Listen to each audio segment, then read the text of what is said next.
Bonjour, c'est le dernier cours. Voilà. Alors aujourd'hui, je vous ai préparé quelque chose qui me tenait à cœur, c'est Haïti dans l'imaginaire littéraire des autres.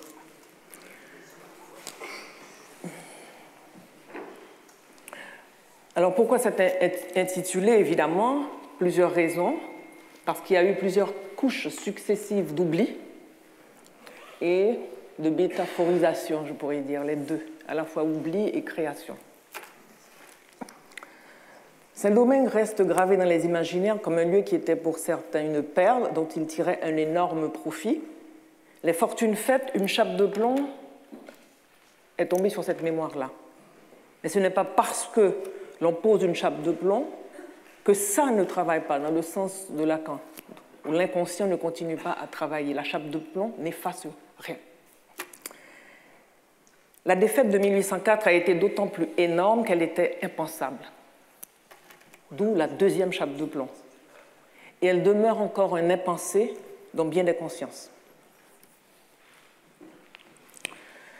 Les premiers qui écrivent des œuvres littéraires sur Haïti, dans la modernité, relatent la dimension cruelle de la révolte, mais jamais, ou si peu, la démesure des violences subies par les esclaves. On va le voir avec les œuvres du XIXe siècle, comme le Buc-Jargal de Victor Hugo ou Les fiancés de Saint-Domingue de von Kleist. À partir d'Haïti s'est construite une description, là je reprends ce que j'avais déjà dit dans le cours sur le XIXe siècle, une description de ce qu'il ne fallait pas être. Haïti a été le contre-exemple absolu de ce qu'il ne fallait pas être, à savoir noir, vaudouisant, donc non civilisé, et fabrication de la non-civilisation sur la manière dont on a vu le vaudou et toutes les créations secondes, d'ailleurs jusqu'à aujourd'hui, avec la zombification. Il y a des amalgames absolument énormes jusqu'au moment où je vous parle. Sur le créole qui est considéré comme un gentil babil et sur les fantasmes surtout sur le corps noir masculin et le corps noir féminin. Rappelez-vous le cours du XIXe siècle, comment la colonisation s'est faite aussi à partir du corps, de ce qu'on a dit du corps. Il faut se rappeler d'abord Foucault, ensuite ce que dit Laura Ann Stoller dans La chair de l'Empire. Ça a été d'abord une manière de contrôler et d'administrer là où les corps se rencontraient, là où les corps pouvaient se rencontrer. Donc la colonisation s'est faite sur la base de ce racisme-là. Donc quelque chose d'extrêmement incorporé. Mais certains pensées, justement, fascinent aussi beaucoup.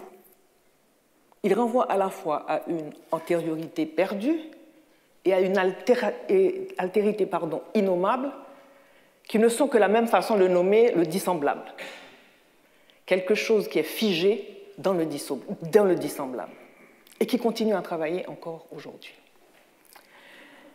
Mais on peut l'expliquer parce qu'il va y avoir l'apparition de ce qu'on appelle un peu l'exotisme, le regard exotique. Exos vient de grec, au dehors, étranger, exotikos. C'est un phénomène culturel de goût pour l'étranger.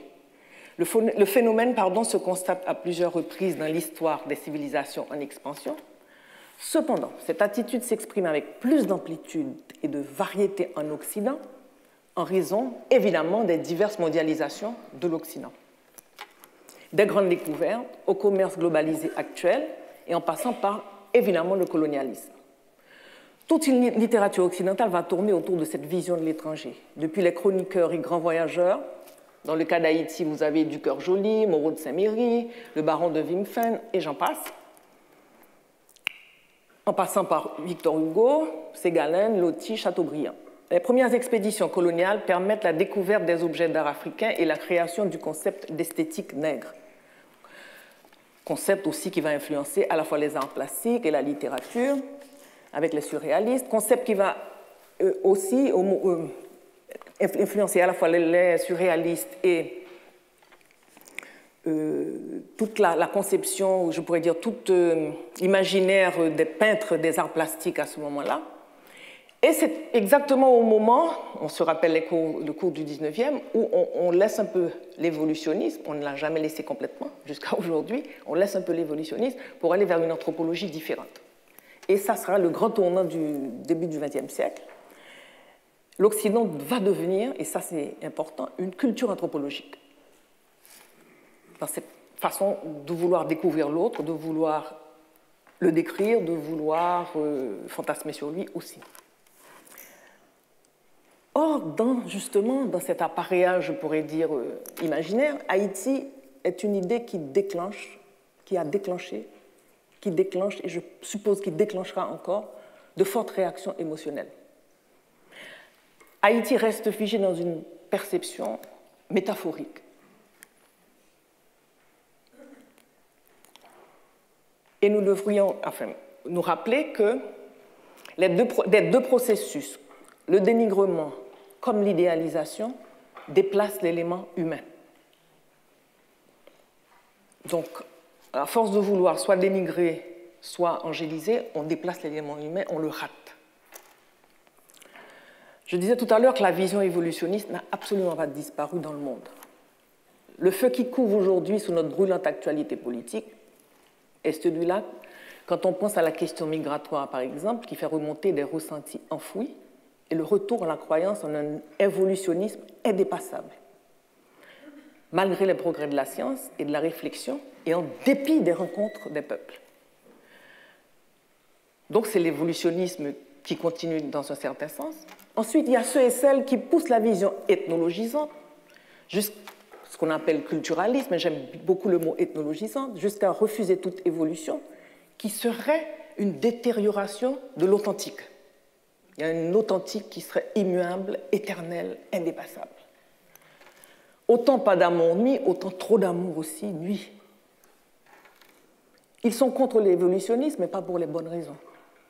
Dans cette veine, je placerai ceux qui, par exemple, ne considèrent pas comme authentiquement haïtiennes des œuvres picturales académiques, qui ne considéreraient pas comme authentiquement haïtiennes des œuvres de musiciens classiques, et se limitent en ce qui concerne les arts haïtiens à leur expression dite naïve, pour ne citer que cet exemple, évidemment. Mais ce qui est intéressant, cette vision avait une incidence indéniable.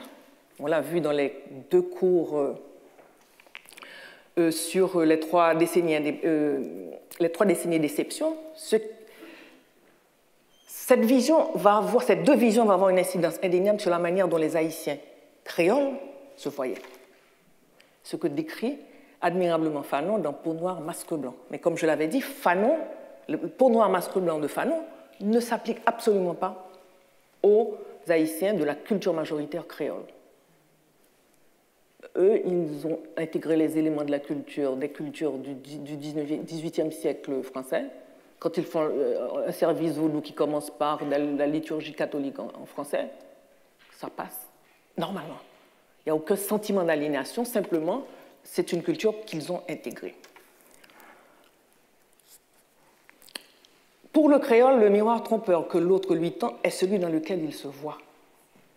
C'est avec l'évolution de l'anthropologie au début du XXe que l'on va avoir une modification de cette image et de manière concomitante à la faveur de la sortie du pays bossal de l'ombre, au début des années 40. C'est sous l'effet de cette double causalité que les rapports des créoles à leur culture majoritaire va changer. À cette époque vont commencer aussi ce que j'appelle les rencontres positives. Des Noirs américains sont de passage, comme Zora Neale Hurston, Langston Hughes, et veulent, à la lumière d'Haïti, comprendre leur propre présence en tant que Noirs américains, leur propre présence au monde. Des Caraïbéens comme Césaire, Aléo Carpentier font le pèlerinage, et des Européens comme Breton ou Mabille. La question qui traverse tous ces déplacements positifs est celle-ci. Quelle est cette civilisation neuve qui tourne le dos au modèle matérialisme du monde, capitalisme et socialisme d'ailleurs, et je répète souvent, Haïti n'a jamais été et ne sera jamais ni Cuba ni Saint-Domingue,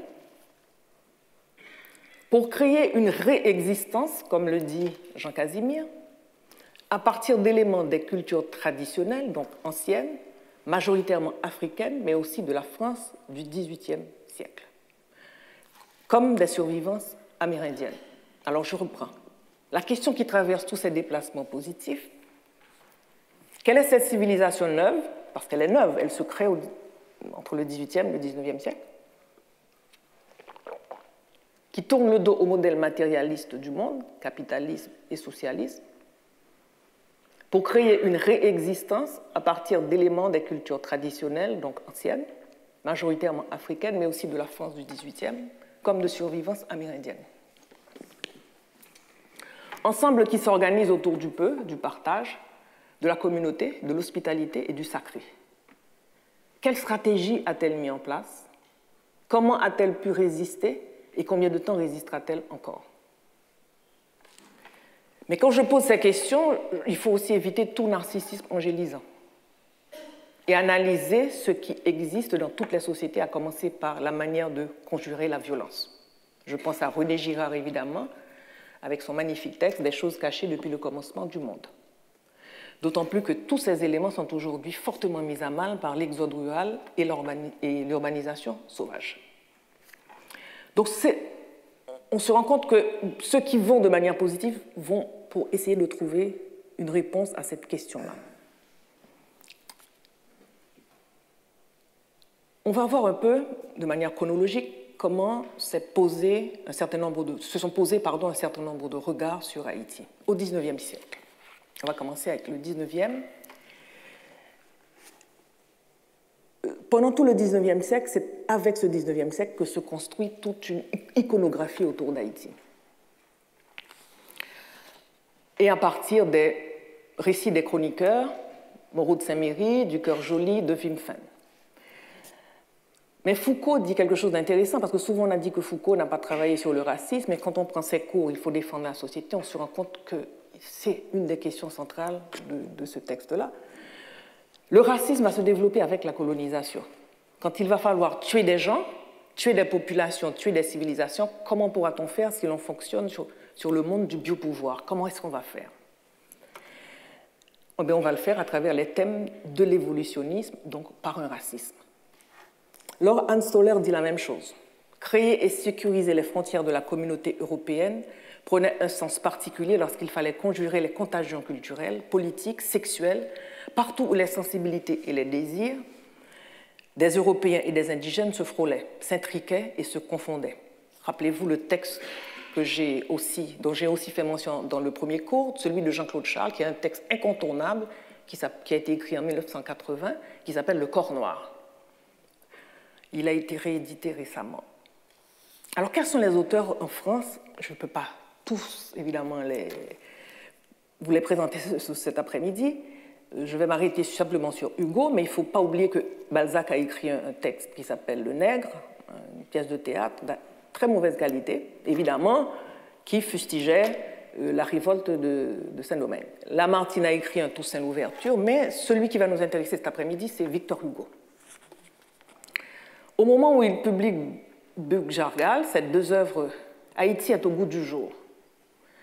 En 1823, le thème du concours de poésie de l'Académie française est celui de l'abolition de la traite. Et en 1826, l'émancipation d'Haïti, sans compter des œuvres ayant pour unique objectif, à l'époque, discréditer la révolution haïtienne. La révolution haïtienne donne lieu à une évaluation inquiète et angoissée. Il faut préciser que Hugo va écrire deux versions de Bug-Jargal. Une première version en 1818, il n'a que 16 ans. Il est encore élève à Louis le Grand. Et là, je reprends les analyses brillantes que Roger Thompson, dans la préface de l'édition antillaise du livre, fait. Il dit « Bug-Jargal est en effet une conscience malheureuse. Il voudrait que s'achève la lutte des classes, la lutte des races, devant une éthique universaliste, et à la fois une acceptation de la violence libératrice et une défense de celle-ci, remise en question de l'ordre esclavagiste et en même temps suspicion jetée sur la subversion de cette oppression. Suspicion même interrogation même sur le qualificatif humain pourrait-il être donné à un noir. Le premier Bug-Jargal est un conte, un sobre récit militaire, sans vraiment de couleur locale. Les deux personnages sont Bug-Jargal, esclave noir, et un capitaine de l'armée qui découvre un ordre de valeurs supérieur qui transcende les conditions concrètes de violence, de racisme. Alors, un texte un peu je dirais, pas de grande maturité. Il a 16 ans, mais avec des visions universalistes selon l'universel du XVIIIe siècle. Alors voilà le premier texte. Nous redoublâmes de vitesse. Nous fûmes bientôt sur le champ du carnage. Les Noirs fuyaient à notre approche, mais nous les voyions distinctement à droite et à gauche, massacrant les Blancs et incendiant les habitations. Thaddée, couvert de blessures, se présenta devant moi. Il me reconnut au milieu du tumulte. « Mon capitaine, me dit-il, votre Pierrot est un sorcier ou au moins un diable. Il a pénétré le fort. Je ne sais pas où, et vous voyez, quant à monsieur votre oncle et sa famille, en ce moment, un grand noir sortit de derrière une sucrerie enflammée, emportant un vieillard qui criait et se débattait dans ses bras. Le vieillard était mon oncle, le noir était Pierrot. Misérable, lui criai-je. Je dirigeai mon pistolet sur lui, un esclave se jeta au-devant de la balle et tomba mort. Pierrot se retourna, il me parut proférer quelques paroles, puis il se perdit dans les touffes des cannes embrassées. Un instant après, un chien énorme passa à sa suite, tenant dans sa gueule un berceau que je reconnus pour celui du dernier fils de mon oncle. Le chien était rasque. Transporté de rage, je déchargeai sur lui mon second pistolet, mais je le manquai.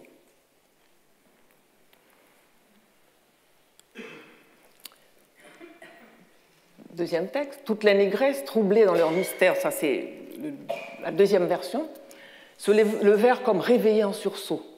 Elles ne s'étaient pas aperçues jusque-là de ma présence. Elles coururent tumultueusement vers moi en hurlant « Blanco, Blanco ». Je n'ai jamais vu une réunion de figures plus diversement horribles que de l'été dans leur fureur, tous ces visages noirs, avec leurs dents blanches et leurs yeux blancs traversés de grosses veines sanglantes. Elles allaient m'allaient déchirer. La vieille à la plume de héron fit un signe et cria à plusieurs reprises « Zotécode, Zotécode ». Ces forcenés s'arrêtèrent subitement et je les vis, non sans surprise, détacher tout ensemble leurs tabliers de plumes, les jeter sur l'herbe et commencer autour de moi cette danse lascive que les Noirs appellent la chica. Hugo était un homme de son temps. Et comme, alors c'est intéressant parce que comme Hugo va vivre tout le long du siècle, on va retrouver Victor Hugo échangeant avec des intellectuels haïtiens à la fin du XIXe siècle. Et opinant sur l'exécution de John Brown aux États-Unis. Et évidemment critiquant avec des intellectuels haïtiens, dont Exilien Heurteloup, sur cette exécution. Mais en même temps, on retrouve, à la même époque, Hugo disant « Que serait l'Afrique sans l'arrivée des Blancs ?» Donc définitivement, le régime de vérité de l'époque, pour reprendre Foucault, il ne peut pas s'en défaire. Voilà, il est un homme du XIXe siècle, un homme de son temps. Mais c'est un texte que je trouve qu'on devrait revisiter et surtout remettre au goût du jour pour essayer de voir quelle était la perception qu'on avait justement d'Indomègue au XIXe siècle et l'analyser dans les manuels scolaires. Parce que ça aussi, ça fait partie, je pense, de l'ouverture pour les générations à venir. Parce qu'on a un monde à construire, je crois. Le deuxième personnage qui va nous intéresser, le deuxième écrivain, c'est Von Kleist. Il écrit Les fiancés de Saint-Domingue, mais ce qui est intéressant pour l'anecdote, c'est que Von Kleist est arrêté à un moment donné et il est emprisonné au fort de Joux. Il est emprisonné où au fort de Joux? Exactement à côté de la cellule où était emprisonné Toussaint Louverture. Donc c'est à partir de là qu'il a eu vent de l'histoire d'Haïti. Mais Von Kleist est lui aussi un homme du XIXe siècle, il ne va pas échapper à ces visions.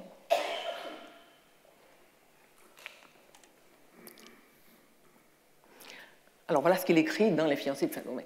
Dans la partie française de Saint-Domingue, aux environs de Port-au-Prince, un nègre terrible nommé Congo Wango se distingua par sa cruauté dans le massacre des Blancs au commencement de ce siècle. Alors vous noterez qu'on ne parle que des massacres perpétrés par les esclaves quand ils se révoltent. Mais jamais, ni Victor Hugo, ni Von Kleist ne vont mentionner les sévices imposés aux esclaves. Alors, ce sont les méchants noirs et esclaves qui se révoltent. Il était originaire de la Côte d'Or en Afrique, ayant eu le bonheur dans sa jeunesse de sauver la vie à M. de Villeneuve, son maître, quand même. Il en fut comblé de bienfaits.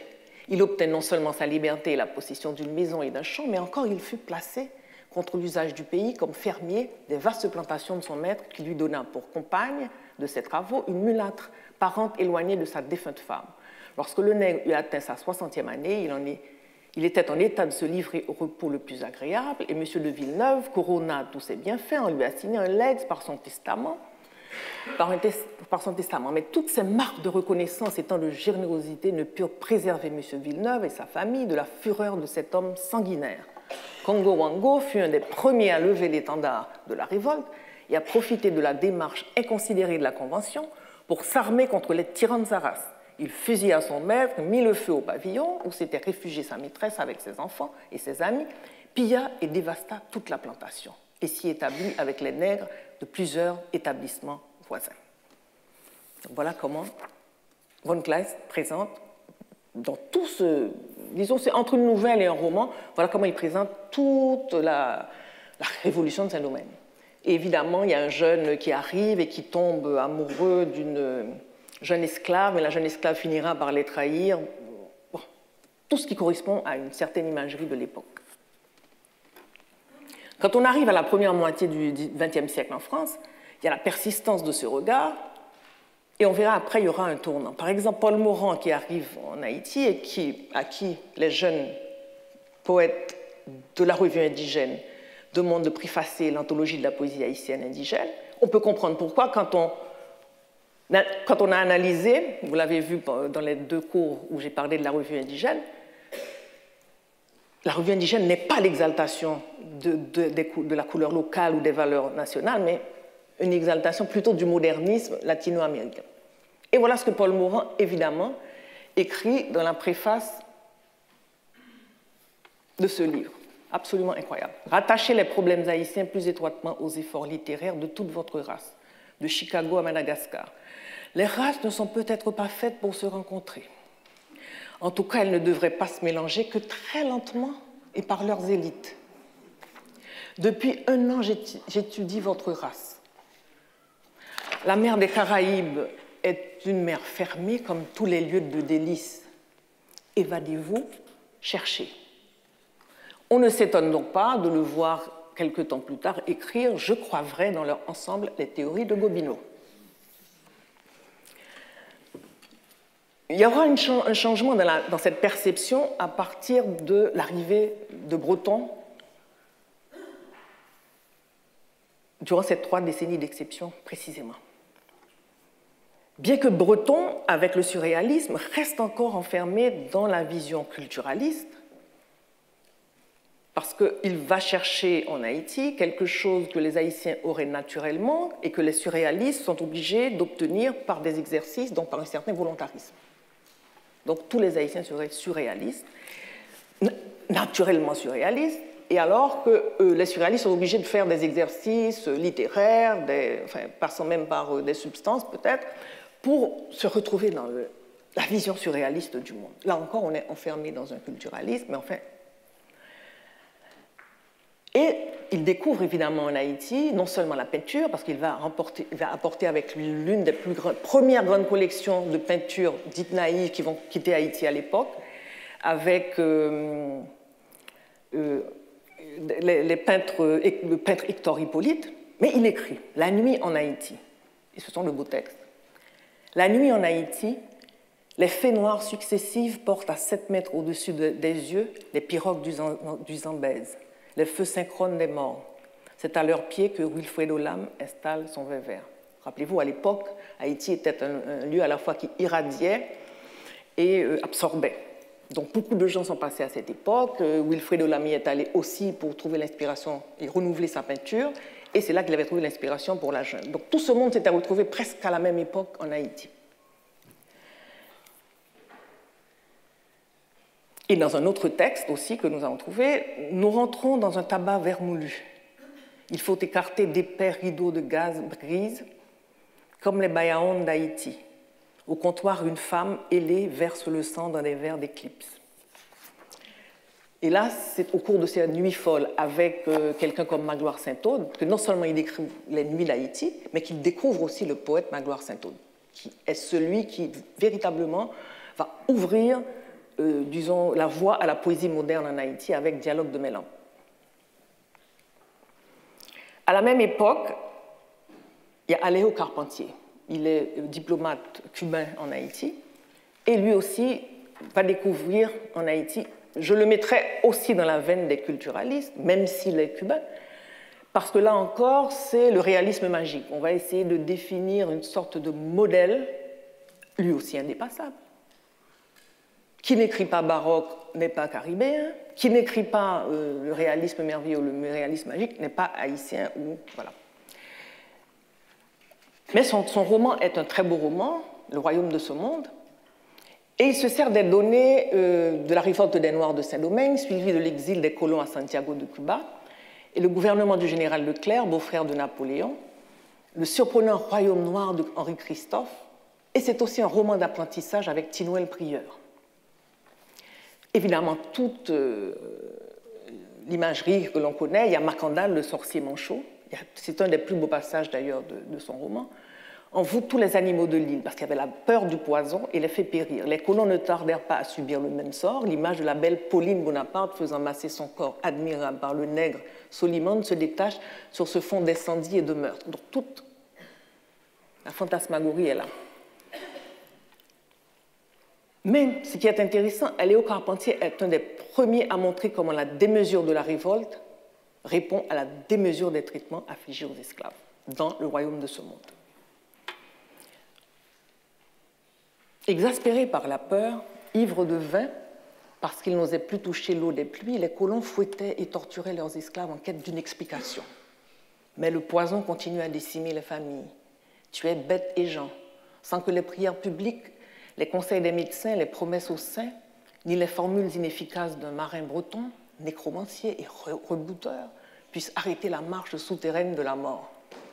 Avec une hâte bien involontaire de venir occuper la dernière fosse au cimetière, Madame Lenormand de Mézy mourut le dimanche de la Pentecôte, quelques instants après avoir mordu à une orange particulièrement belle, qu'une branche complaisante avait mise à portée de sa main.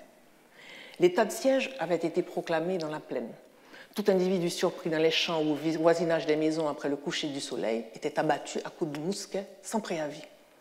La garnison du Cap avait défilé par les chemins, ridicules menaces de mort contre l'insaisissable ennemi.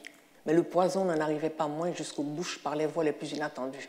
Un jour, les 8 membres de la famille du Périgny le trouvèrent dans une barrique de cidre qu'ils avaient transportée de leurs mains de la cale d'un bateau ancré quelques jours plus tôt. La charogne était maîtresse de toute la contrée.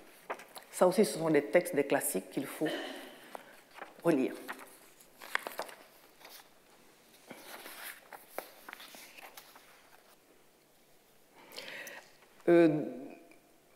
Des Noirs américains vont venir aussi, à la même époque.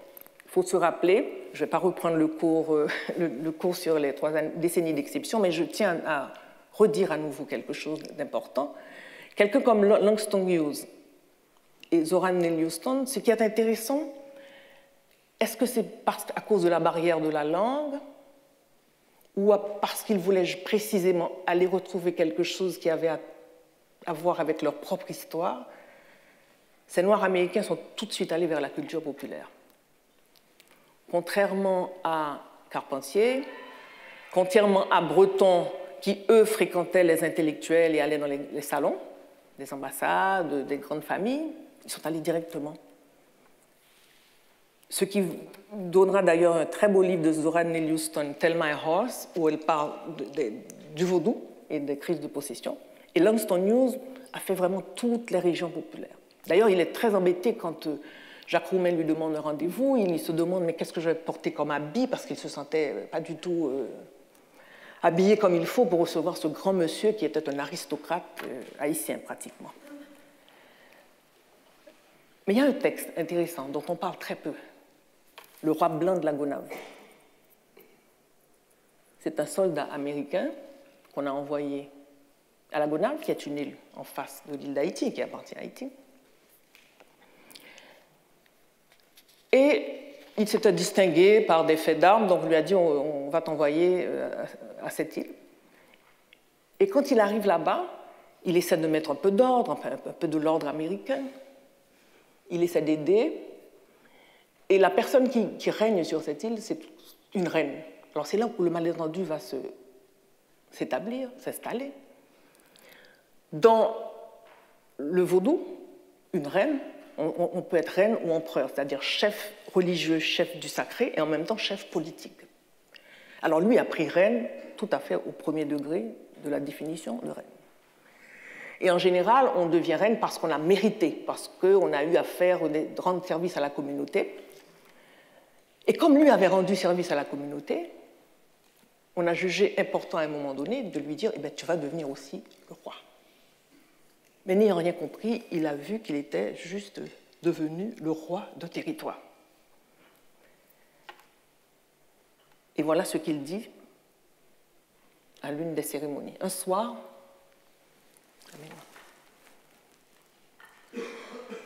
au début, je pensais que c'était juste une façon de me dire qu'il voulait de moi dans l'île. Et je me rendis compte que la reine et ses gens étaient très sérieux à ce sujet. Ils avaient discuté de la chose pendant des jours et avaient accepté de me nommer comme leur roi. La cérémonie, étrange à bien des égards, dura près de 3 heures. En dehors des roulements de tambour, on entendait le bêlement d'une chèvre qui avait été apportée dans la chambre royale pour être offerte en sacrifice. 2 énormes jeunes hommes vinrent me chercher et m'apportèrent à l'extérieur. Dès que je me présentais, les tambours se firent entendre et je pensais que ce n'était qu'une marque d'honneur qu'ils me payaient. Bien que ce texte soit basé sur un total malentendu, il est important du point de vue, je peux dire, des archives. Parce qu'il est intéressant de voir la manière dont un soldat américain arrivé en Haïti, sans aucune culture anthropologique particulière, va rester dans un lieu et relater et écrire ses mémoires en relatant les mœurs de cet endroit. C'est une vision complètement, je pourrais dire, décalée et folle par rapport à la véritable situation des dieux. L'autre écrivain qui est pratiquement à la même époque, un petit peu plus tard, passe en Haïti, en même temps que Guillen, en même temps que Aléo Carpentier, en même temps que Breton, c'est Aimé Césaire. Et comme je le crois très sincèrement, et je l'ai dit dans un cours précédent, ce passage a été essentiel dans l'évolution de Césaire, sa vision du monde et de l'histoire. Si on se réfère à son essai sur Toussaint Louverture, il a une très grande admiration pour Toussaint Louverture, il le décrit comme un fin stratège politique, un officier habile et surtout un homme en avance sur son temps. Toussaint Louverture propose à Napoléon un statut pour Saint-Domingue, à l'époque, qui est exactement celui des départements d'outre-mer aujourd'hui. En gros. Mais Napoléon n'a pas compris. Et Aimé Césaire le relate très très bien dans la biographie qu'il fait de Toussaint Louverture. Mais les 2 passages qui vont nous intéresser, c'est la tragédie du roi Christophe. Alors on va lire très lentement parce qu'on verra après. Madame Christophe. Christophe, je ne suis qu'une pauvre femme, moi. J'ai été servante. Moi, la reine, à l'auberge de la couronne, une couronne sur ma tête ne me fera pas devenir autre que la simple femme, la bonne négresse qui dit à son mari « Attention ». Christophe, à vouloir poser la toiture d'une case sur une autre case, elle tombe dedans où se trouve grande. Christophe, ne demande pas trop aux hommes et à toi-même pas trop. Et puis, je suis une mère. Et quand parfois je te vois emporter sur le cheval et de ton cœur fougueux, le mien à moi trébuche et je me dis, pourvu qu'un jour on ne mesure pas au malheur des enfants la démesure du Père. Nos enfants, Christophe, songe à nos enfants, mon Dieu, comment tout cela finira-t-il? Que répond Christophe? Je demande trop aux hommes, mais pas assez aux nègres, madame. S'il y a une chose qui, autant que les propos des esclavagistes méritent, c'est d'entendre nos philanthropes clamer dans le meilleur esprit sans doute que tous les hommes sont des hommes et qu'il n'y a ni blanc ni noir. C'est penser à son aise et hors du monde, madame. Tous les hommes ont même droit, j'y souscris, mais du commun des lots, il en est qui ont plus de devoirs que d'autres. Là est l'inégalité. Une inégalité de sommation, comprenez-vous?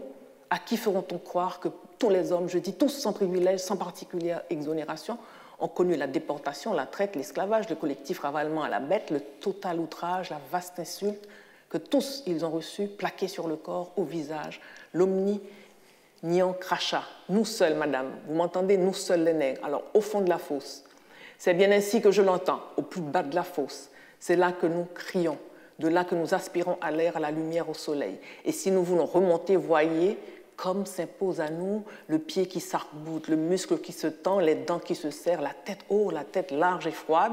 Et voilà pourquoi il faut en demander aux nègres plus qu'aux autres. Plus de travail, plus de foi, plus d'enthousiasme. Un pas, un autre pas, encore un autre pas, et tenir, gagner chaque pas. C'est une remontée jamais vue que je parle. Messieurs, et malheur à celui dont le pied flanche.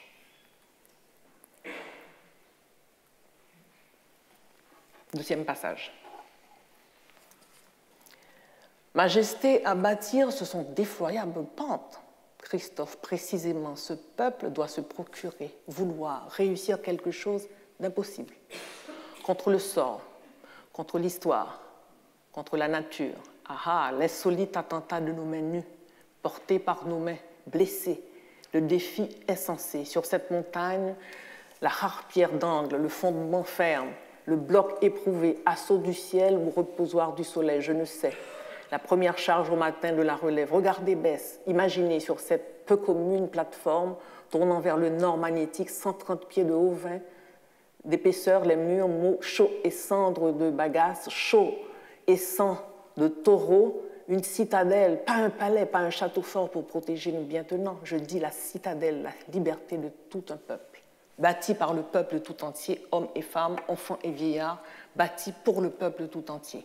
Voyez sa tête et dans les nuages, ses pieds creusent l'abîme, ses bouches crachent la mitraille jusqu'au large des mers, jusqu'au fond des vallées. C'est une ville, une forteresse, un lourd cuirassé de pierre, inexpugnable baisse, inexpugnable. Mais oui, ingénieur, à chaque peuple ses monuments. À ce peuple qu'on voulut à genoux, il fallait un monument qui le mit debout. Le voici, surgit, vigie. Halluciné. Regardez, mais regardez donc. Il vit, il corne dans le brouillard, il s'allume dans la nuit. Annulation du négrier, la formidable chevauchée. Mes amis, l'âcre sel bu et le vin noir du sable. Moi, nous, les culbutés de la grosse houle. J'ai vu l'énigmatique épave écumescent aux naseaux défoncer la vague de la honte que mon peuple noir, même l'odeur de marée de l'avenir. Césaire écrit cette très belle pièce de théâtre. Néanmoins, après son passage en Haïti, Césaire pense que le prix à payer pour l'indépendance est trop dur à payer. Il a vu, il exalte Christophe dans ce très beau texte, qui est la citadelle de la Ferrière, qui est un rêve de mégalomane, mais un très beau rêve. Et Césaire va changer de position par rapport à la Guadeloupe, enfin la Martinique, la Guadeloupe, les territoires d'outre-mer. C'est le passage en Haïti de Césaire qui sera, à mon avis, à la base de ce retournement. Parce que dans le temps, c'est exactement à ce moment-là que se fait ce retournement. Le prix est difficile et trop fort à payer. Quand on arrive au XXe siècle, ce qui est intéressant, enfin la deuxième moitié du XXe siècle, on va avoir beaucoup moins je vous dirais qu'il y aura un rapprochement avec les États-Unis. Et là, on va avoir, à la fin du XXe siècle, vers les années 80-90, l'arrivée de deux grands écrivains américains qui, exactement comme Zora Neale Hurston, exactement comme Langston Hughes, vont aller vers la culture profonde d'Haïti. Le premier, c'est Russell Banks. Et Madison Samard Bell, quelques années après. Russell Banks, lui, vit aux alentours de la Jamaïque à l'époque, où le premier boat people jette des cadavres sur les plages américaines. Et c'est ce qui va l'emmener à écrire Continent à la dérive, ou bien La dérive des continents. Ce qui est intéressant, tous les deux ressentent le besoin de passer par une autre grille de compréhension pour raconter. En essayant une lecture respectueuse, désireuse, sinon de comprendre, mais de ramener ce qu'ils vont voir juste à une autre déclinaison humaine. C'est une condition humaine qui simplement se raconte d'une autre façon. Mais c'est une condition humaine. Qu'est-ce que dit Russell Banks? Ceci est un récit américain qui se déroule à la fin du XXe siècle. Et ce n'est pas une muse qu'il faut pour le raconter, mais plutôt un loi, un homme-bouche. Que Badon s'avance, qu'il s'avance et rende la parole à cet homme-bouche blanc entre deux âges. Quelques années après, Madison Smart Bell dit « Pour les morts et les mystères, et pour toutes les âmes attachées à des corps vivants, j'ai brûlé cette offrande. »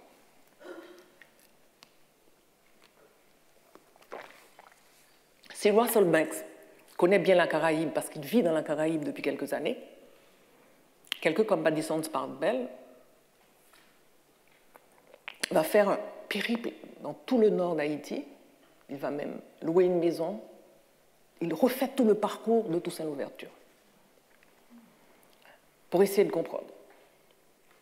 Il vit avec les paysans, il veut essayer de comprendre et il va réécrire une véritable histoire de la Révolution haïtienne. Il a consulté énormément d'éléments d'archives, mais on va commencer par Russell Banks.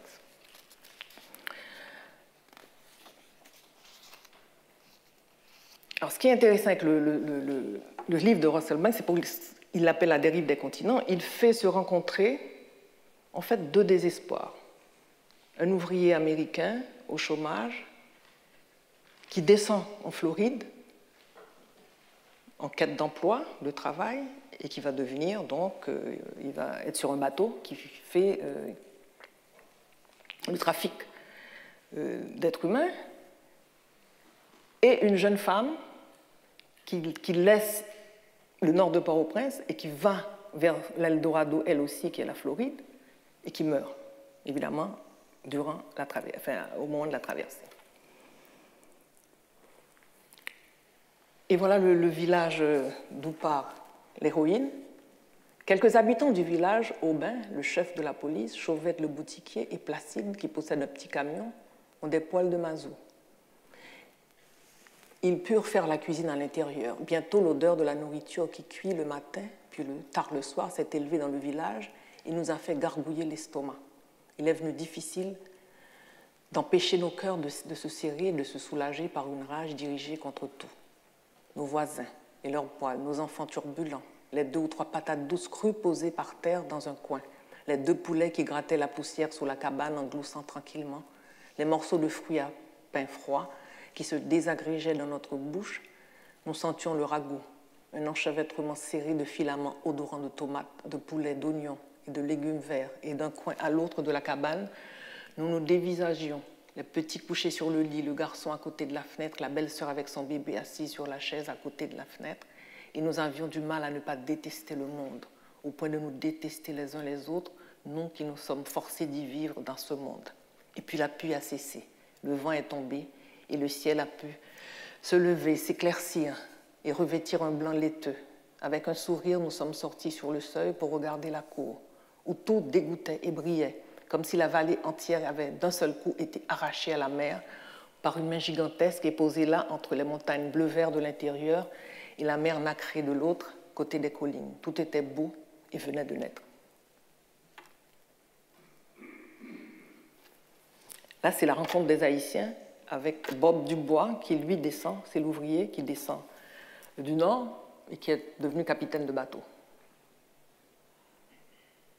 Alors, c'est les Haïtiens, on les emmène sur le bateau pour franchir le canal du Vent, puis Miami, arriver en Floride. Les Haïtiens ont revêtu leurs plus beaux effets. Pour la plupart des hommes, une chemise blanche propre, un pantalon sombre et des chaussures noires. Pour les femmes, une robe de coton aux couleurs vives, des sandales, un foulard. Ils portent des valises en carton, des sacs tissés et des paniers où ils ont serré 1 ou 2 tenues de rechange quand ils en ont les moyens. Quelques articles personnels, un petit flacon de parfum ou d'eau de Cologne, peut-être une photo de famille au cadre doré, une Bible ou un livre de prière, leur garde et leur wanga, des vivres pour le voyage, fruits, manioc, poulet, une bouteille de clairin, un peu de lait en boîte. Qu'est-ce que ressent, lui, Bob, quand il voit ces visages? Ce sont leurs visages qui le mettent mal à l'aise, pense Bob. Puis il change d'avis. Non, c'est cette façon qu'ils ont de se déplacer, silencieux comme des moutons, en faisant bien attention de ne pas toucher ce que le geste de grimper à bord ne rend pas indispensable de toucher. Ils s'assemblent comme un troupeau de gazelles, nerveux, mais apparemment sans avoir peur, trop timides pour montrer leur curiosité, de sorte que leurs yeux paraissent légèrement noyés, comme s'ils avaient été frappés de stupeur en voyant le Belinda Blue.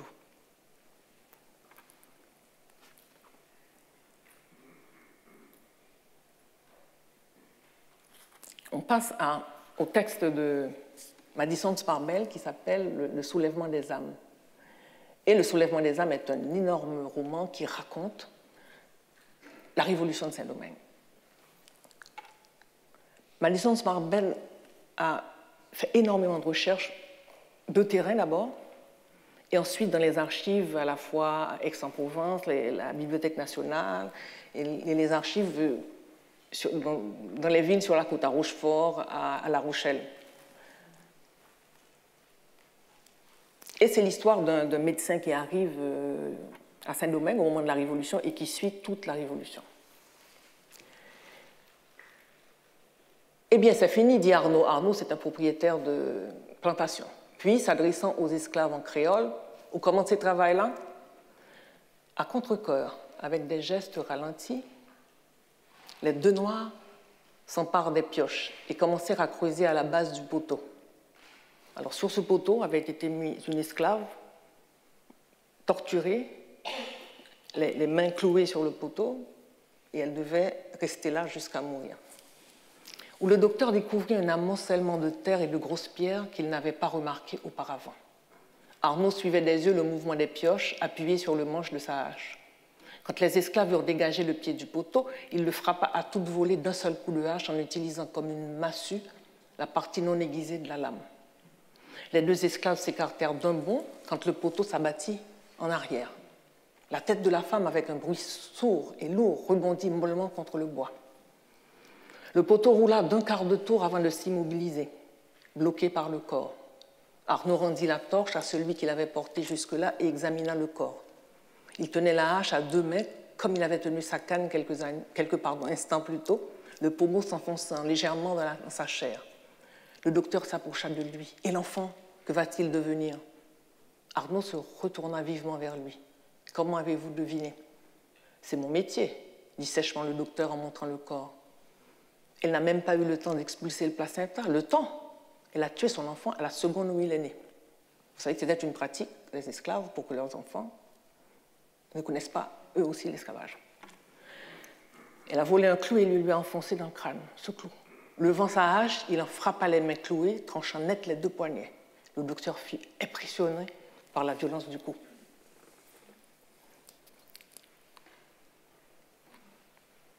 Ce texte appartient à une trilogie. Il y a d'abord Le soulèvement des âmes, ensuite Le maître des carrefours en 2 tomes.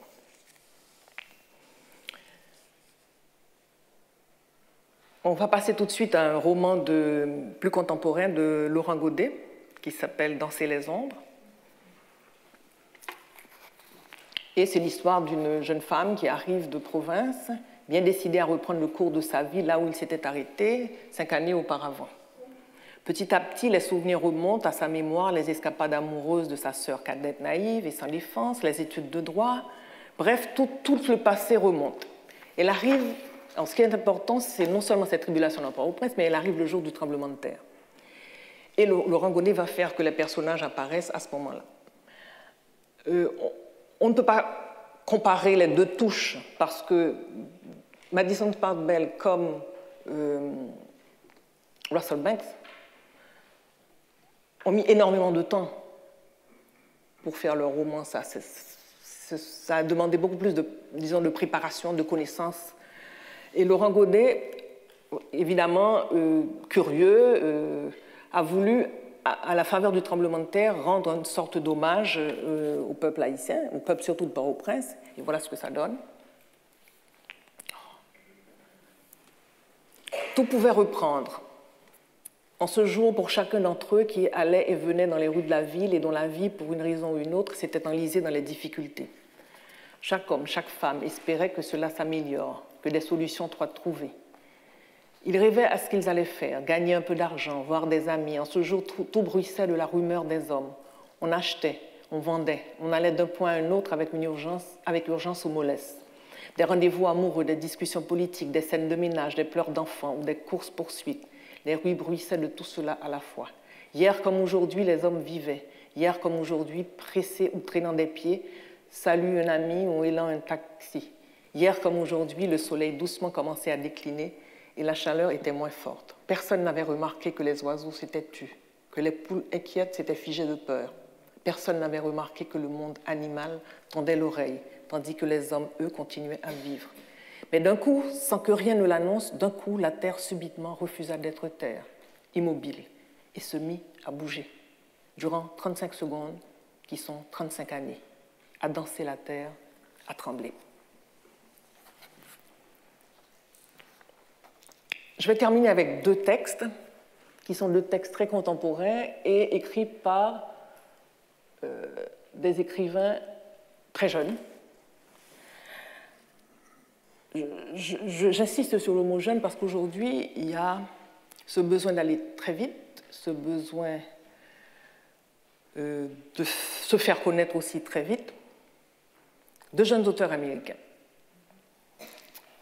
Ce qui est intéressant, c'est que ce sont deux jeunes auteurs, je parle de Berlinski et de Ben Fountain, qui sont tous les deux journalistes d'abord, de formation d'abord, et qui sont, je peux dire, héritiers de cette tradition d'une bonne narration, comme les récits américains savent le faire. Et je pense que, contrairement à la génération de Russell Banks et à celle de Madison Spark Bell, il n'y a pas une volonté délibérée d'aller au fond des choses. On veut rester à la surface de ce qu'on voit et essayer de trouver peut-être ce qui va plaire aux lecteurs non avertis. Ben Fountain le fait avec intelligence et sensibilité dans ce texte qui s'appelle, alors c'est un recueil de nouvelles qui s'appelle Brève rencontre avec Che Guevara. Et il y a donc 3 nouvelles sur Haïti et il y a une nouvelle qui est particulièrement intéressante. Alors, pour vous raconter très vite, c'est un soldat qui arrive avec les contingents de l'ONU au bout de 3 mois et le soldat, au bout de 3 mois, a le temps d'être initié au vaudou au point d'épouser Erzili, parce que vous savez que dans le vaudou, il y a des mariages mystiques. Le mariage mystique, ça demande toute une initiation qui peut durer des années. Il est déjà initié, alors il épouse Erzili. Évidemment, quand sa compagne américaine typique vivant dans le Bible Belt américain voit arriver son mari, de retour, elle l'attendait vraiment avec impatience, et voilà qu'il lui dit non, ce soir on ne pourra pas se voir ni se toucher parce que c'est le soir consacré à Erzili.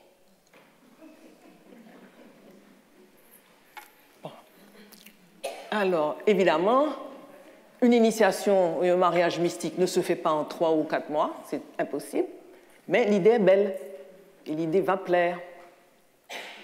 Oula. Ah oui. Dans la chambre d'amis, Dirk érigea un autel dans une vieille armoire en acajou. Pour que tu puisses la fermer quand on a du monde, expliqua-t-il, je ne veux pas que tu te sentes embarrassé. Waouh! Il fourra dedans tout un bric-à-brac, une véritable brocante en miniature. La femme ne comprend pas grand-chose, évidemment. Sous laquelle croulaient les étagères, des bibelots, les parfums, parce que Erzili et Freda Dahomey aiment les parfums. Elle ne comprend rien. Un peigne et une brosse assortie en argent, parce qu'elle est très coquette. Des confiseries, des mignonnettes de champagne et de liqueur, une statuette en plâtre de la Vierge. Alors, tout ça dans un Bible Belt, dans un petit village de Bible Belt américain. en plâtre de la Vierge. Par ailleurs, des images bon marché de la Vierge étaient punaisées à l'intérieur des portes, deux Vierges différentes, l'une noire avec des cicatrices sur la joue, l'autre blanche, alors c'est l'autre Erzélie, l'une noire avec des cicatrices sur la joue, l'autre blanche avec le corps transporté par une épée incrustée de pierres précieuses. Le mardi et le samedi, au coucher du soleil, il allumait des cierges sur l'autel, faisait brûler un peu d'encens et mettait à fond sa cassette de tambour vaudou, dont le rythme africain ébranlait les murs et battait le temps, les tempes de Mélissa comme la pire des migraines. Levés l'un contre l'autre sur le canapé, il regardait la télévision, mais dès que les shows de Leno ou de Letterman commençaient à traîner en longueur, Dick lui souhaitait gentiment bonne nuit. Puis il se rendait à pas feutré dans la chambre d'Annie. La femme décide, je vais me faire inviter à l'émission d'Oprah, se disait Mélissa. L'autre femme de mon mari est une déesse vaudou. L'impression d'une tierce présence finit par lui procurer un sentiment de culpabilité, comme si venait la hanter toutes les mauvaises actions qu'elle avait accomplies. Le vaudou, ici même, dans sa maison, elle avait gardé assez de souvenirs de son éducation baptiste pour savoir ce qu'il dirait. Chasse ce démon, va des rétro Satanas, le salut est dans la vraie foi. Voilà. Berlinski, lui, dans un livre qui s'appelle Dieu ne tue personne en Haïti, lui est à la recherche de ce qui est différent, sans besoin de creuser. Lui, un livre qui est remarquable d'efficacité, parce que l'auteur sait raconter, a un don pour les descriptions, mais le lecteur en sort avec une impression d'avoir survolé et non pas pénétré un paysage étrange, tumultueux et désespéré. Le juge et Terry étaient en train de discuter d'un sujet difficile quand je les avais interrompus. Ils continuaient de réfléchir à cette affaire sérieuse. Ça leur pesait. Ils essayaient de trouver une dernière chose à dire. Le mot de la fin. J'étais sur le point de m'excuser pour les laisser terminer leur conversation quand Joël me demanda « Alors, vous vous plaisez en Haïti ?» J'allais répondre « Vous savez, Haïti, ça ressemble beaucoup à une chatte. » Au lieu de quoi, je dis au juge quelque chose d'assez proche de la vérité, que je connaissais aucun endroit au monde aussi dysfonctionnel, aussi putride et aussi fascinant. J'étais déjà allée dans les Caraïbes auparavant et je pensais retrouver ici la même lumière, les couleurs, les saveurs, mais Haïti possédait quelque chose que la Jamaïque ou la Barbade n'avaient pas, cette profusion d'histoire. Si vous aimez le goût des pêches trop mûres, alors Haïti pourrait vous plaire. C'est un pays qui plonge ses tentacules au fond de votre âme. Comment va ton gamin, me demanda Terry. Toussaint le Grand, alors c'est le nom de petit garçon qu'il va adopter. Quel nom, fit remarquer le juge. C'est toujours un désastre. Et je leur racontais la dernière mésaventure de Toussaint le Grand. Je pense qu'il serait sans doute mort si je ne lui avais pas donné l'argent, conclus-je. Je n'avais pas dit ça pour m'attirer éloge ou gloire, mais parce que n'importe quel étranger séjournant à Haïti, sauf à être pleinement insensible, a fait quelque chose d'analogue. Ça fait partie de l'expérience haïtienne. Avec ces deux auteurs, je pense qu'on entre dans une nouvelle manière peut-être d'approcher, une nouvelle manière d'entrer dans cet imaginaire et dans cette métaphorisation d'Haïti. Personnellement, je dois vous dire que j'aime beaucoup ces allers-retours entre nos propres regards et celui de personnes venues d'ailleurs. Je pense que ça s'inscrit aussi dans un dialogue plus que nécessaire aujourd'hui. D'abord, ce que je voudrais dire, c'est que les créoles que nous sommes ont été formatés pour ne pas comprendre. L'école, les préjugés, les clichés, on a été formatés pour ne pas comprendre.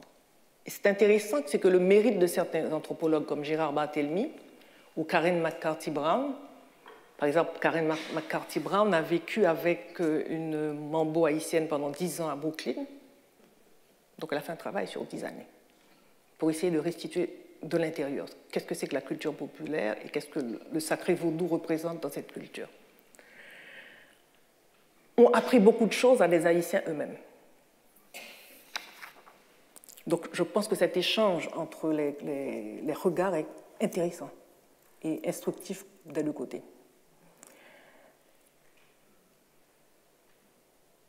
Mais comme le dit Baldwin, et ça c'est l'autre élément de conclusion, I know more about you than you know about me. Et je trouve dommage qu'on n'a pas encore pris assez de temps, ou qu'on n'a pas encore assez pris l'occasion, nous aussi, d'écrire sur cette autre. Par exemple, plus de Rwandaïciens parlant de la France, parlant des États-Unis, de manière à ce que, justement, le dialogue puisse se renforcer. Aujourd'hui, on ne peut pas dire qu'on va rester simplement dans un imaginaire fermé au moment où précisément les imaginaires s'ouvrent. Je crois qu'il faut que la ligne de partage dans les têtes soit déconstruite, parce qu'on nous a mis des lignes de partage dans la tête, entre personnes, entre classes sociales, entre genres, entre races, entre cultures. Le monde est complexe. Il faut porter sur lui un regard interrogateur, large et généreux. Il faut donc casser les murs. J'espère que l'ensemble de ces cours, au moins, auront servi à cela, à surtout tracer des pistes et ouvrir un certain nombre d'interrogations. Merci beaucoup.